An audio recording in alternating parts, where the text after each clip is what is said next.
नमस्कार, news state UP Uttarakhand देख रहे हैं। अब आपके साथ मैं हूं ऋतु। बुलेटिन की शुरुआत करेंगे बड़ी खबर के साथ। आर्टिकल 370 पर आज आ सकता है फैसला। सुप्रीम कोर्ट की संविधान पीठ सुनाएगी फैसला। 5 जजों की बेंच ने सुरक्षित रखा था फैसला। जम्मू कश्मीर पुनर्गठन अधिनियम के खिलाफ अर्जी, केंद्र के फैसले को सुप्रीम कोर्ट में दी गई है चुनौती। जम्मू कश्मीर में बढ़ाई गई सुरक्षा।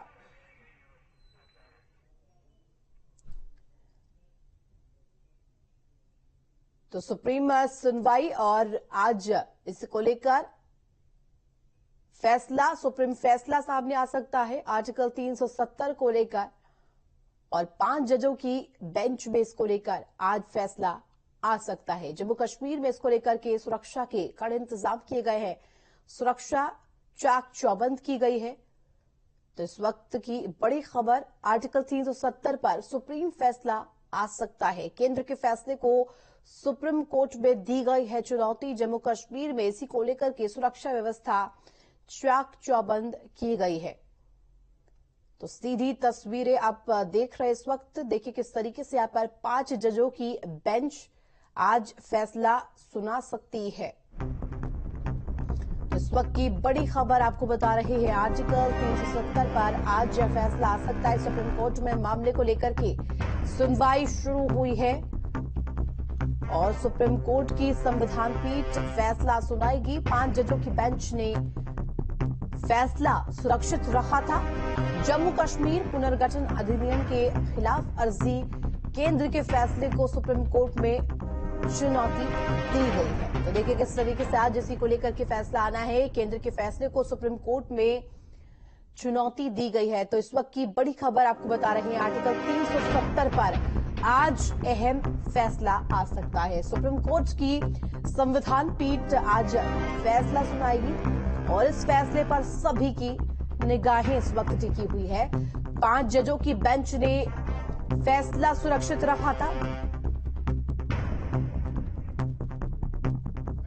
वो दायर की गई थी इसको 370 को रखने को लेकर के, और उसके बाद सुप्रीम कोर्ट में जो केंद्र सरकार का फैसला था उसको चुनौती दी गई थी। तो अभी जो फैसला होगा उसमें 5 जज जो है वो बैठ चुके हैं और फैसला पढ़ रहे हैं। कहीं ना कहीं इस मामले पर जिस तरह से बात सामने आ रही है कि तमाम तरह के जो नियम थे उनको रखा गया है सामने। जो 5 जजों की पीठ है वो इस फैसले को पढ़ रही है, आपस में बातचीत भी कर रही है, और किसी भी वक्त मतलब कहा जा सकता है 10 से 15 मिनट के अंदर ये फैसला आ जाएगा कि क्या 370 रहेगा सुप्रीम कोर्ट के हिसाब से या नहीं रहेगा। कुल मिलाकर के ये है कि आपको याद होगा कि 5 सितंबर को फैसला सुरक्षित रखा गया था। उससे पहले 16 दिन तक लगातार जो है इस मामले पर जो है सुनवाई हुई थी, जिसमें याचिकाकर्ताओं की तरफ से दलीलें सुनी गई थी और सरकार की तरफ से भी दलीलें सुनी गई थी। दोनों की दलीलों को संवैधानिक तौर पर किस तरह से उन पॉइंट्स को देखा गया, और उसके बाद जो है आज फैसले की घड़ी है। तो कहीं ना कहीं जम्मू कश्मीर के लिए आज एक बड़ा दिन है और उन तमाम वासियों के लिए बड़ा दिन है, क्योंकि सुप्रीम कोर्ट में साफ तौर पे सरकार की तरफ से यह कहा गया था कि जो नागरिक हैं जम्मू कश्मीर के, उनको कहीं ना कहीं जो तमाम योजनाएं सरकार की होती हैं उनसे कहीं ना कहीं दूर रखा जा रहा है। कोई बहुत अधिकार जम्मू कश्मीर के नागरिकों के लिए नहीं है। और जब 1947 के बाद जब आपने देखा था कि जब 370 को लाया गया था तो वो भी कहा गया था कि असंवैधानिक अस्थायी तौर पर है, इसको आगे बदला जा सकता है। तो कहीं ना कहीं ये तमाम मुद्दों को लेकर के अब जो है बड़ा फैसला सुप्रीम कोर्ट सुना सकता है किसी भी वक्त। जी तो देखिए जिस तरीके से आज ये खबर, बड़ी खबर, आर्टिकल 370 पर सुप्रीम फैसला आएगा और सुप्रीम फैसले को लेकर के अब सभी की निगाहें इस खबर पर अटकी हुई है। सेना की टुकड़ियां जो है लगातार वहां पे मोर्चा संभाले हुए हैं, क्योंकि आज का बड़ा दिन है और किसी भी तरह की कोई गतिविधि गड़बड़ ना कर सके, कोई असामाजिक तत्व वहां पर प्रदर्शन ना कर सके। इसको देखते हुए सुरक्षा व्यवस्था जो है चाक चौबंद की गई है। जाहिर तौर पर कि एक बड़ा भविष्य का फैसला जो होना है वो आज होगा। और खास बात ये भी बताएं, आपको कुछ आंकड़े मैं पेश करना चाहता हूं। 2018 के मुकाबले 2019 में जब अनुच्छेद 370 को डेमोलिश किया गया था, उस वक्त जो आंकड़े पेश किए गए थे उसमें करीब जो आतंकवाद के मामले थे उसमें 45% की कमी दर्ज की गई। Executive on behalf of the state is not subject to challenge. Opening up challenge to every decision would lead to chaos and uncertainty. It would in effect put the administration in the state at a standstill. Therefore, the following standard is laid down to assess actions under Article 356 after the proclamation has been issued. A. The exercise of power by the President under Article 356 must have a reasonable nexus to the object of the proclamation. B. The person challenging the exercise of power must prima facie establish that it is a mala fide or extraneous exercise of power. After a prima facie case is made, the onus shifts to the union to justify that the exercise of power had a reasonable nexus with the object of the proclamation. And C. The exercise of power by the President for everyday administration of the state is not ordinarily subject to judicial review. The argument of the petitioners that the union government cannot take actions which have irreversible consequences when a proclamation under Article 356 is in force is not accepted. The power of the legislature of the state under Article 357 to repeal or alter or amend a law enacted by Parliament in exercise of the power of the legislature of the state must be read in the context of the amendment introduced by the Constitution, 42nd Amendment Act 1976. Before the amendment, the law to the extent of incompetency would automatically cease to exist after a buffer period and actions done were expressly saved. However, an express repeal by the competent legislature is required for the law to cease to exist after the amendment. The repealing statute would in such case make provisions for actions taken during the subsistence of the legislation. The observations in Krishna Kumar Singh on whether the consequence of an ordinance can subsist even... जी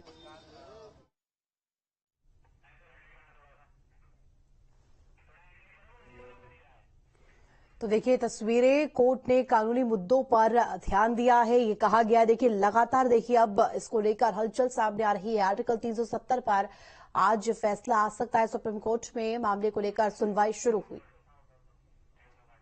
के समय में तमाम ऐसे बातें या तमाम ऐसी दलीलें जो रखी गई है, जो याचिकाकर्ताओं की तरफ से रखी गई थी और सरकार की तरफ से रखी गई थी, दोनों के पक्ष पर जो है जवाब दिया जा रहा है। तो कहीं ना कहीं थोड़ा वक्त जरूर लगेगा, 10 से 15 मिनट के अंदर कभी भी फैसला हो सकता है। जी तो देखिए सुप्रीम कोर्ट में ये सुप्रीम सुनवाई और सुप्रीम फैसला आज आ सकता है। देखिए किस तरीके से आर्टिकल 370 पर सुप्रीम कोर्ट में सुनवाई हुई और थोड़ी ही देर में फैसला आएगा। राज्य की तमाम योजनाएं हैं, सबसे बड़ा फैसला जो सीधे तौर पर कनेक्ट होता है जम्मू कश्मीर के वासियों के लिए। सरकार की तमाम ऐसी योजनाएं जिसमें लोगों को लाभ मिलता है, तमाम ऐसे चाहे वो स्वास्थ्य से जुड़ी योजनाएं हों, शिक्षा से जुड़ी हुई योजनाएं हों, रोजगार से जुड़ी हुई योजनाएं हों, वो जम्मू कश्मीर पर लागू नहीं होती और वहां पर जो इन योजनाओं को के क्रियान्वयन में दिक्कतों का सामना करना पड़ रहा था। इसके अलावा जो फंडिंग सरकार की जा रही थी, जो पैसा सरकार दे रही थी वहां के विकास के लिए, वो उसमें कहीं ना कहीं बंदरबाट हो रही थी, उसका इस्तेमाल गलत तरीके से किया जा रहा था। घुसपैठ और आतंकवाद खत्म नहीं हो रहे थे। आपको याद होगा 2018 से पहले किस तरह से वहां पत्थरबाजी होती थी, उसका जवाब भी लगातार दिया गया। लेकिन 2019 के बाद से जब से इसे लागू किया गया, सरकार ने बाकायदा इसको लेकर के आंकड़े जारी किए और ये कहा कि बाकायदा देखिए आतंकवाद की घटनाओं में 45% की कमी दर्ज की गई है, घुसपैठ की घटनाओं में करीब 90% की कमी दर्ज की गई है। ये क्यों हुआ? ये सिर्फ इसलिए हुआ कि 370 को हटाया गया। 370 जो लगातार ये बात कही गई थी, 1957 में ये बात भी सामने आ चुकी थी कि 370 जो है वो परमानेंट इलाज नहीं है और इसको हटाना ही पड़ेगा। तो उसके बाद से ही लगातार इसकी कोशिशें होने लगी थी, लेकिन यहां पर उसका राजनीतिक इस्तेमाल किया गया। वहां की पार्टियां, जो लोकल पार्टियां हैं, वो इसका इस्तेमाल करती रही और यही वजह थी कि वहां पर चुनाव को लेकर के भी एक और बड़ी खबर बताऊंगा आपको कि चुनाव को लेकर के साफ तौर पर सरकार ने कहा है कि वहां पर चुनाव भी कराए जा सकते हैं, हम तैयार हैं। तो कहीं ना कहीं लोकतंत्र की कहीं हत्या नहीं है, ऐसा सरकार का मानना है। सरकार का कहना है कि लोकतंत्र से ही वो चलेगा, लेकिन जब तक चीजें मुकम्मल नहीं हो जाती है 370 के हटने के बाद, तब तक जो है उसको इसी तरीके से चलाना पड़ेगा। तो इसको लेकर के विपक्ष लगातार जो है हमलावर होता रहा है। विपक्ष का कहना है कि जो क्रियान्वयन किया जाना था, जो प्रक्रिया अपनाई जानी थी, वो सही तरीके से नहीं अपनाई गई। एक तरह से सरकार, विपक्ष का कहना था कि ये पूरी तरीके से थोपा गया है कि वहां से 370 को हटा लिया जाए। वहां के बाशिंदों की इसमें राय नहीं ली गई, उनको दरकिनार कर दिया गया। तो ये जो है विपक्ष की तरफ से, खासतौर पे अगर हम बात करें कपिल सिब्बल की, उनकी तरफ से दलील दी गई थी। तो कहीं ना कहीं अब माना जा रहा है, क्योंकि सरकार के दावों में ऐसी माना जा रहा है कि सच्चाई है और खासतौर पे दलीलों में दम है, इसलिए मुमकिन है कि सरकार जो है इस फैसले को जीतेगी सुप्रीम कोर्ट में, ऐसा माना जा रहा है। कुछ ही देर बाद फैसला जो है सामने आ जाएगा और उसके बाद जो है ये पता चलेगा कि सुप्रीम कोर्ट। तो आर्टिकल 370 पर सुप्रीम फैसला, और इसी को लेकर अब आप सुन रहे थे, जानकारी दे रहे थे संवाददाता। और देखिए लगातार इसको लेकर अब हलचल तेज हो गई है। कोई तत्व बरकरार रखा है। हमारा मानना है कि भारत संघ के में शामिल होने के बाद, भारत संघ के शामिल होने के बाद इसमें कोई आंतरिक संप्रभुता नहीं है, ये साफ तौर पे कहा गया है। तो ये ऐसी बातें जो हैं सीजीआई कह रहे हैं, और सीजीआई ने यह भी कहा है कि अनुच्छेद 357 का उद्देश्य यह है कि संसद या राष्ट्रपति समकक्षता के अभाव में बाधित ना हो। अनुच्छेद 357 में गैर अप्रत्याशित प्रावधान नहीं है। याचिकाकर्ता जिस तरह से कहना चाह रहे हैं उसे पढ़ने पर ये लगेगा कि संविधान कैसे प्रावधान नहीं करता है। तो कहीं ना कहीं तमाम तरह की दलीलें, देखिए बहुत टेक्निकल मामला है। इस टेक्निकल मामले में सुप्रीम कोर्ट को जो एक निर्णायक फैसला है वो सुनाना है, और वो भी संविधान के आधार पर ही सुनाना है। क्यों? क्योंकि वहां के बाशिंदों के ऊपर इसका प्रभाव साफ तौर पे पड़ेगा। अगर अनुच्छेद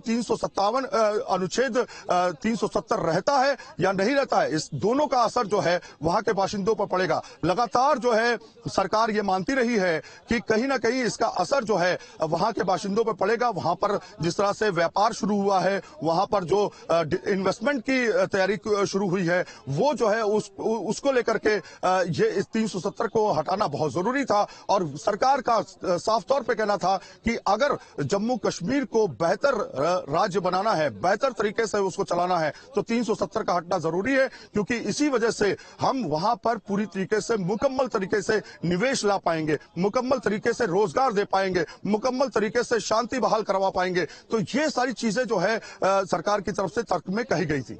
जी, तो देखिए किस तरीके से जानकारी संवाददाता दे रहे थे। और सुप्रीम फैसला आने वाला है, सीजीआई ने फैसला पढ़ना शुरू कर दिया है। आर्टिकल 370 पर ये फैसला आना है। आर्टिकल 370 की वैधता पर सुप्रीम कोर्ट में आज फैसला आएगा। इस मुद्दे पर 5 जजों की संविधान बेंच फैसला सुनवाएगी।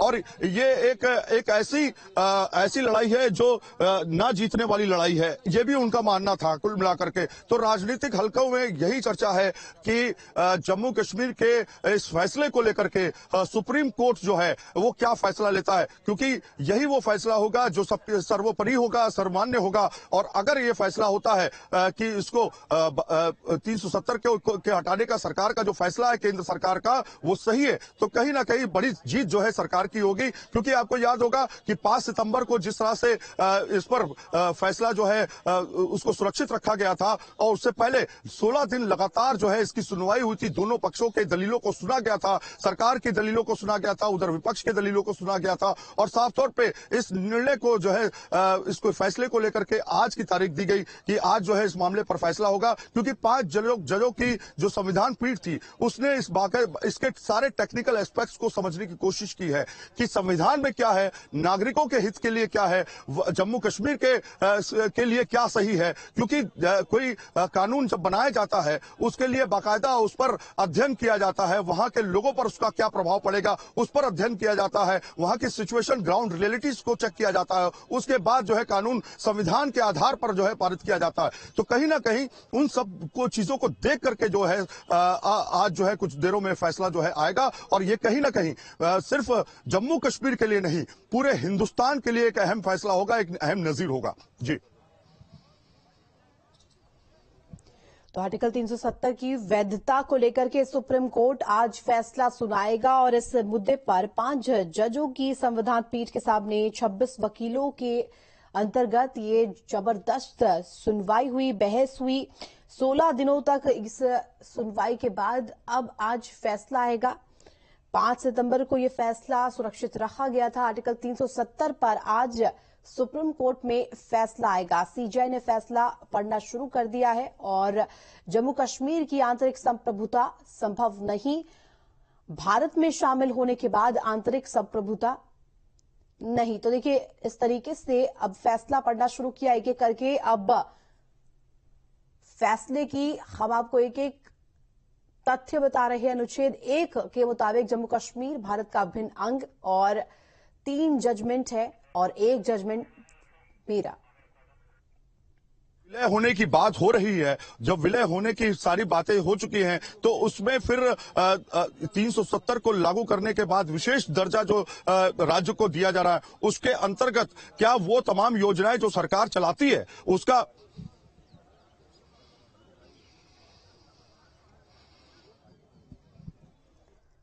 तो आज सुप्रीम फैसला आर्टिकल 370 पर सीजेआई ने फैसला पढ़ना शुरू कर दिया है। सुप्रीम सुनवाई हुई 16 दिन तक और आज फैसला आएगा आर्टिकल 370 को लेकर के और थोड़ी ही देर में फैसला आने की उम्मीद। और केंद्र सरकार की तरफ से वो मजबूत दलीलें हैं। और अस्थायी व्यवस्था क्या? अस्थायी व्यवस्था ये कि जब 1947 के समय में जब देश आदेश आजाद हुआ, जब उस समय बाकायदा इस बारे में चर्चा हुई कि जम्मू कश्मीर का विलय होना है देश में और उसमें तमाम भारत के तमाम नेताओं ने बड़ा रोल अदा किया, तो कहीं ना कहीं जब विलय की प्रक्रिया पूरी कर ली गई तो उस समय एक प्रावधान दिया गया कि 370 जो है विशेष दर्जा के तौर पर उसको रखा जाएगा। लेकिन यह भी कहा गया कि ये स्थायी नहीं होगा, अस्थायी तौर पर यह काम करेगा। अब चूंकि यह बात सामने कही गई कि यह अस्थायी तौर पर रखा गया है, यही बात सामने रखी गई कि एक अस्थायी सिस्टम था जिसको हटाना जरूरी था और उसको हटाने की प्रक्रिया जो है वो शुरू की गई 2019 में। जिस तरह से अमित शाह जी ने बाकायदा उसके बारे में डिटेल्स जारी की संसद भवन के अंदर, तो और डिमोलिश किया इसको, तो कहीं ना कहीं यह अस्थायी है। तो इस बीच बड़ी खबर, आर्टिकल 370 पर सुप्रीम कोर्ट में सुनवाई, 16 दिन तक सुनवाई हुई और 370 अस्थायी व्यवस्था थी। सुप्रीम कोर्ट की तरफ से ये कहा गया युद्ध की वजह से अस्थायी व्यवस्था थी और सुप्रीम कोर्ट की तरफ से कहा गया है जम्मू कश्मीर की आंतरिक संप्रभुता संभव नहीं। आर्टिकल 370 पर सुप्रीम कोर्ट में सुनवाई हुई और आज फैसला संभव। 370 अस्थायी व्यवस्था थी, ये कहा गया सुप्रीम कोर्ट की तरफ से। और देखिए, सीजेआई ने फैसला पढ़ना शुरू कर दिया है। युद्ध की वजह से अस्थायी व्यवस्था थी।